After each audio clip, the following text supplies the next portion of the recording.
සීගිරියේ රහස් දොරටුව වසා සාපේට ලක් වූ දෑස් අන්ධ වූ සීයා හෙළි කළ අභිරහස. සීගිරිය යනු හුදෙක් ගල්පර්වතයක් හෝ මාලිගාවක් පමණක් නොව අභිරහස් රාශියක් සංගවාගත් විශ්මිත නිර්මාණයකි. රාවණා රජු ඇතුළු ලංකාවේ සැඟවුණු ඉතිහාසය ගැන ගවේෂණය කරන සූර්ය ගුණසේකර මහතා විසින් සීගිරිය සම්බන්ධව අප නොඇසූ අපූරු කතාවක් හෙළිදරව් කරනු ලබයි. 1960 දශකයේදී තරුණ වියේ පසු වූ ගුණසේකර මහතා තවත් පිරිසක් සමග සීගිරියේ විශේෂ ගවේෂණයකට සහභාගී වී තිබේ. එහිදී දහවල් ආහාරය සඳහා සීගිරිය පෙනෙන මානයේ තිබූ කුඩා කටුමැටි නිවසකට ගොඩවෙඳුණු ඔවුන්ට එහි විසූ වයසක සීයා කෙනෙකු මුණ ගැසී ඇත.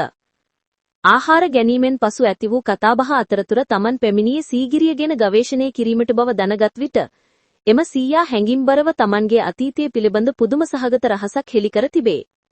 තමන් උපති නන්දයයෙකු නොවන බවත් මහා පාප කර්මයකට හවුල්වීම නිසා මෙලෙස දෑස් අන්ධ වූ බවත් ඔහු පවසා ඇත. ලංකාවේ මුල්ම පුරාවිද්‍යා කොමසාරිස්වරයා වූ HCP බෙල් මහතා සීගිරියේ කැණීම් කටයුතු සිදු කරන කාලයේ මෙම පුද්ගලයා එහි සේවය කර තිබේ.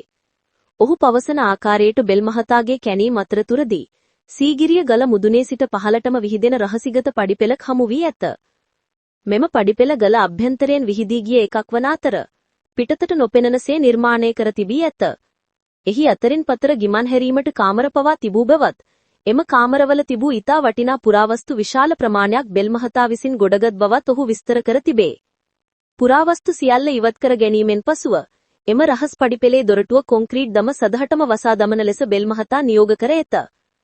බෙල් මහතාගේ අන පරිදි එම දොරටුව වැසීමට දායක වූ කිසිවෙකුට යහපතක් සිදු වී නොමැති බව එම සීයා කඳුළු පිරුණු දෑසින් ප්‍රකාශ කර තිබේ.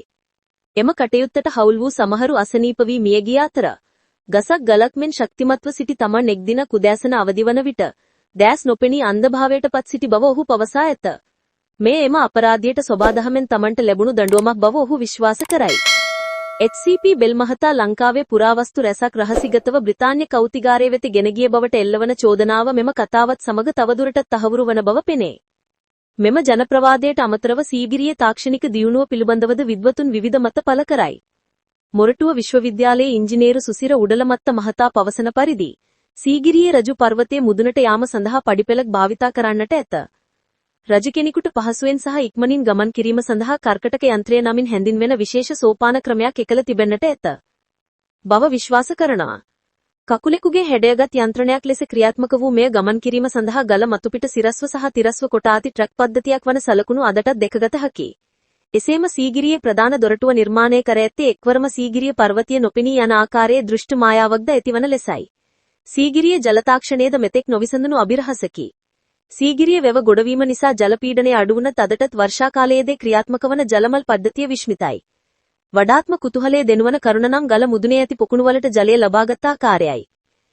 මේ සඳහා පොම්ප භාවිතා කළායයි සිතීම ප්‍රායෝගික නොවන අතර එය සතුරන්ගෙන් ආරක්ෂාව වීමට බාධාවක් වනු ඇත. නවතම විද්‍යාත්මක මතය වන්නේ සංශක්ති බලයේ න්‍යාය භාවිතා ඇති බවයි. එනම් ගල මුදුනේ ඇති ජල අංශු සහ වලාකුළුවල ඇති ජල අංශු අතර ඇතිවන ආකර්ෂණය නිසා නිරන්තරයෙන් වැසි වලාකුළු සීගිරිය මුදුනට ආකර්ෂණය කර ගැනීමයි.